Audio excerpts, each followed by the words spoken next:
What's going on, everybody? Welcome back to the channel. Today we are going multifamily home shopping, which is going to be exciting. It's a space that I've never taken you guys in. We've done lots of condo tours, home tours, but I've never taken you really into this multifamily investment space. And right now I've got some clients who are looking for a specific type of investment. So I figured since I'm going to go tour these properties, I'd bring you on for a ride along, and hopefully at the end of this, you'll see what it looks like to invest in this type of space, and hopefully you learn something about what it takes and what you should look for when it comes to investing in these types of properties. And of course, before we get into it, if at any point you're watching this video, you want to get in touch with me about maybe building your investment portfolio, I've left a link in the description below, the very first one, where you can book a call directly in my calendar. And of course, make sure you subscribe to the channel. So let's get right into it. This particular client, they're out of province, okay? So I am tasked with the job of sorting through literally hundreds of triplexes, fourplexes, sixplexes, and finding the very best ones. I'm previewing a bunch of them before they come into town. I'm going to narrow it down to the best 3 for them. And I've got 3 that I'm going to show today or preview for them. And then I'm going to narrow it down to the 3. And then when they come into town, we only have to check out the 3 that I've set aside that work out the best. But I'll give you a little breakdown of their criteria. So for them, this is their first investment of this sort. They've got plenty of other investments, but this is the first one where they're hopping into the multifamily space. So we're not looking for anything crazy like a 12plex or a 20plex. We're kind of getting into that entry-level multifamily property type. So triplexes, fourplexes, sixplexes, stuff like that. Big thing for them is that they want turnkey. Because they're out of province, they want this property to be as maintenance-free as possible. So something that has already been renovated or highly upgraded. Another thing for them is purpose-built is a pretty high priority. We want something that is very efficient in the way that it's run and laid out, where it's convenient for all the tenants. So when I say purpose-built, we're talking about someone built this property with the purpose of having multiple units. They're less interested in, say, a home that has been chopped up into like many different units that has obscure layouts or maybe like weird entrances. Now they are open to, you know, an older home that's been converted, as long as it was converted properly. And again, very purpose built, like, hey, we're going to make this very convenient for everyone to have their own entrance and, you know, their own space. The property must also generate at least $100,000 of net income. And they're looking to spend anywhere between $2 to $3 million for this price point. So realistically, we're looking for something with a cap rate of about 5%.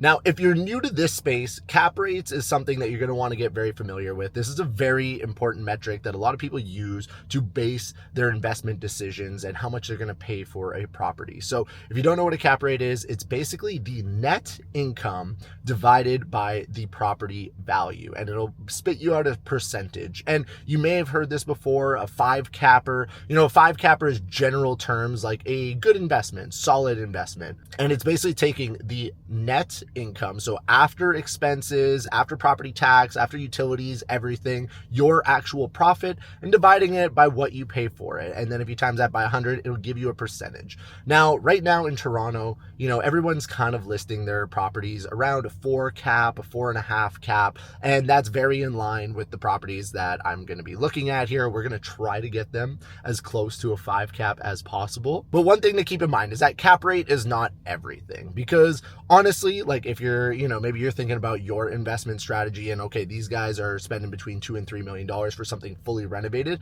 Something fully renovated is going to have a lower cap rate than, say, something that needs a little bit of work. Now, like I said, for these guys, they want to keep this as maintenance, headache free as possible. They really want something that they just set it, forget it, you know. In the future, they're going to wait for the rents to creep up, interest rates to come down, lock in a great rate, and watch the value of the property appreciate over time. So that's really their goal, is a long-term investment. So the short-term numbers are not as important to them. That being said, we're going to do our very best to make sure that they're as good as possible. And I'll flip my screen. You can actually see, I'm going to leave the addresses out here, but you can actually see I've got a whole spreadsheet kind of dialed in here with all the listing prices, and, you know, it automatically calculates the cap rates here. And you can see they're all kind of in that 4.3%. You see I got one highlighted in green. That's one that we've already seen that we really like and we're going to add to our list. I've got it broken down to the price per unit and then also the price per bedroom with all the links here to the listings, which obviously they're the only ones who are seeing. If you're going to be in this space, it does require a lot of research, a lot of just doing your homework up front, because at the end of the day, it's about all the numbers. Now that I've got it narrowed down to about 15 properties where, okay, we like the numbers on these, then we really break it down to let's go see the property and do we like the actual property itself, how it's laid out, how it's being managed, how much work it's going to need in the future, how much maintenance, and all that gets tied together to finding the perfect property that makes sense from a physical standpoint of how the property actually is and a numbers standpoint. So that is the challenge today. So with that being said, we're going to go check out 3 properties today. I'm going to do my best to show you as much as possible while still respecting, the tenants and their personal belongings and, some spaces, I'm just not going to be able to get. But I'll give you kind of an overview of each of the properties. Now, the first one that we're going to go check out is a fourplex. It's currently grossing about $125,000 per year, netting 107. So there's about $18,000 worth of expenses there, which is fine. We want to keep the expenses ideally under 30% of the gross amount. So then that way we know that it's okay. This is an efficiently running building. This one's capping at about 4.6% right now, listed in the low $2 million range. And we're going to go see if this makes the short list for when my clients come to town. So the first thing I noticed walking up to the building is that it was definitely purpose built, which is great, but the driveway hasn't been done. And I know that this is going to be a really big expense that my client has to take on. There was ample parking and easy access to the back, which is great. Now heading into the first unit, this is one of the lower suites. This is a 1-in-den that's currently being rented out for $2,100. I really like that the floors have concrete epoxy on them, which is super low maintenance and durable, which is definitely what you're looking for as a landlord. Now heading up to the upper floor. So we only got to see 2 units in this building. This is a large 2-bedroom unit currently being rented out for $35.50 per month. They did really extensive renos to the building, and it did look like the renos were done quite well. To my knowledge, actually, the owner was living here at one point, and it's definitely a rentable space. I would almost say it's arguably too big because somebody may not want to leave, and it'll be tough to stay up with rents. But one other thing that I really liked is that they had a actual proper fire escape. When you're looking at these types of properties, it's super important to consider, worst case scenarios, how people may exit the building in case of an emergency. And poking my head into the utility room, it was nicely redone, new boiler system, everything was super clean, and I know for a fact that there's not going to be a whole lot to do here in the soon future. And a little bonus here, they have a dedicated laundry space for the tenants. The only thing I may want to see is a coin-operated machine for extra income. Okay, so we just wrapped up at the first property there, and I'm not gonna lie, I didn't really want to like it at the start. When I walked up and I saw that the driveway hasn't been, done, I'm like, okay, this is gonna be an expense that has to be done down the road. And to be honest, I only really booked this property because it was in close proximity to the next one that we're going to, and I was like, since we're in the area, I might as well go swing by and check it out. But I'm not gonna lie, it was actually pretty good. It's coming in at the lower point of their price point, which obviously, if anybody can get into an investment for less, then that's ideal. It was laid out very well, had a good common area there for the laundry, separated very nicely, ample parking for everybody, and whoever did the renos on it, looks like they actually took their time and did it quite well. And I'm pretty confident that that building doesn't need a whole lot for the foreseeable future, other than probably the driveway. That being said, the next one that we're going to is the one that I really wanted to see.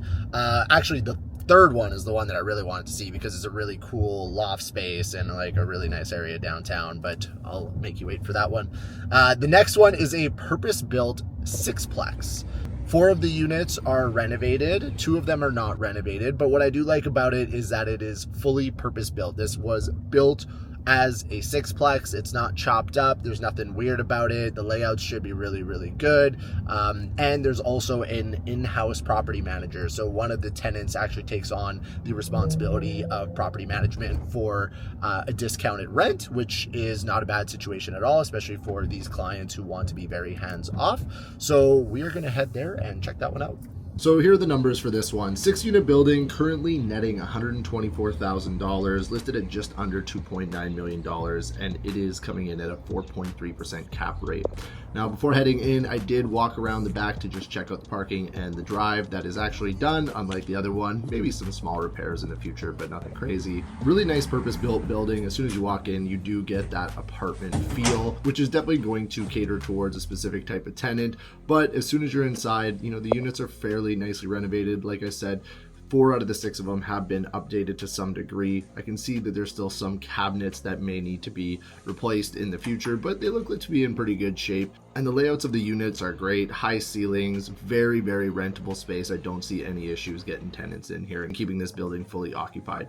Now, heading into the laundry space, as I mentioned in the first one, they had coin-operated laundry machines, which is great for additional income. And all the units have separate meters for the utilities, which is great. Everybody can stay accountable for their utility usage. But going through the hallways, you can definitely feel the building's age a little bit. I saw some 2-wire outlets, which could mean that there's some ungrounded wiring that may need to be addressed in the future. And I tried to get into the boiler room, but the door was locked, unfortunately. Okay, just wrapped up at the Sixplex there. It was a good building, honestly, laid out really good. You know, I think the 6 units, it might be a little bit too much for them at this moment. I think for their first one, they might want something a little bit smaller with less tenants. And the building is very like apartment building-ish, which is what they're looking for. But at the same time, you know, 2 of the units have never been renovated. And I did strike up a good conversation with one of the tenants in the back who is having a quick little smoke there. And a little pro tip, if you ever do these, always talk to the tenants. Always, always, always do not be shy to ask them some questions, because they will tell you everything.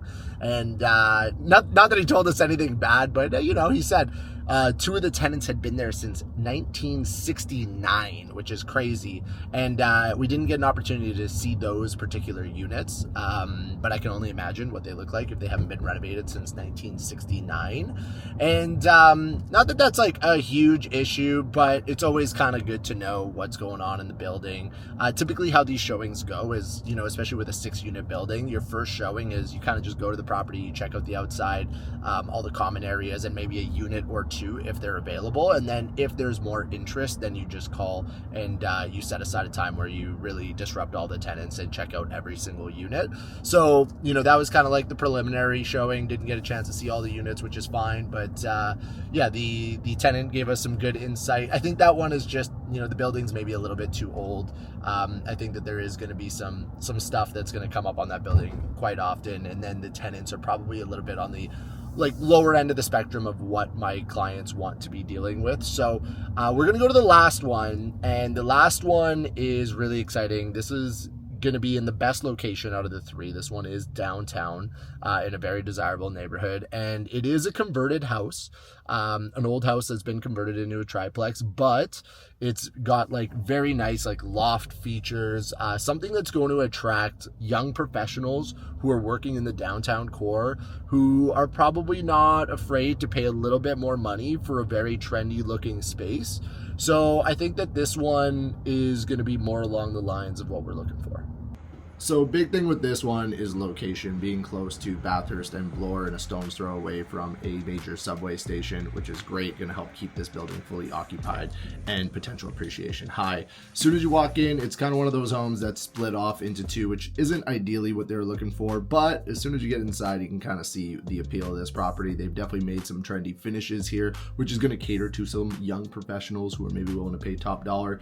This one is actually listed at $2.9 million, 4.3% cap rate, with over $125,000 worth of net income coming in from the property. The upper unit was actually a 4-bedroom unit being rented out for $6,100. Unfortunately, I wasn't able to go up there and take any footage of that unit, but each unit has its own individual laundry. Now, the real opportunity with this property is the upside potential in the backyard, as this could qualify for a laneway suite where you could actually add an additional unit for say $500,000 that would yield you an additional $3,200 in rent. So you're forcing value into the property in an efficient manner while increasing your cap rates and your monthly numbers. Now it has a lot of potential. I really like the trendy finishes with the exposed brick, and each layout was very good. You know, each unit had its own own separate laundry. So I know that this is going to attract a certain type of tenant who's willing to pay a little bit more money for the convenience of having their own laundry, you know, being close to the school,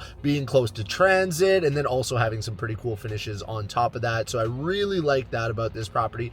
The only thing I'll say about this particular property is that it is an older home that has been converted into a triplex, and that's not necessarily what they wanted, but I know that this does check a lot of their boxes in terms of the numbers, in terms of the location. We are literally a stone's throw away from a subway station, which also helps appreciation in the future. I know that you're always going to have tenants in a property like this. You're never going to have any vacancies, and maximize appreciation as you are literally a 3-minute walk away from a major subway stop. So as you can see, all the properties that we saw today were very good, but in different ways. And when you get into this multifamily space, it really depends on what type of an investor are you. Are you one that is going to be more hands-on? Maybe you're in the area and you're willing to take on a property that maybe needs a little bit more work, but cash flows maybe a little harder. Or do you want to be more hands-off? So it really depends on the type of investor you are. But I'm going to go crunch some numbers, especially on the last one, and see if it made our short list for when they're coming in for showings. Let me know down in the comment section below which one was your favorite, and if you have any questions regarding multifamily spaces, feel free to drop them in the comment section down below or reach out using the first link. I hope you enjoyed the video. As always, make sure you like, comment, and subscribe, and we'll see you on the next one.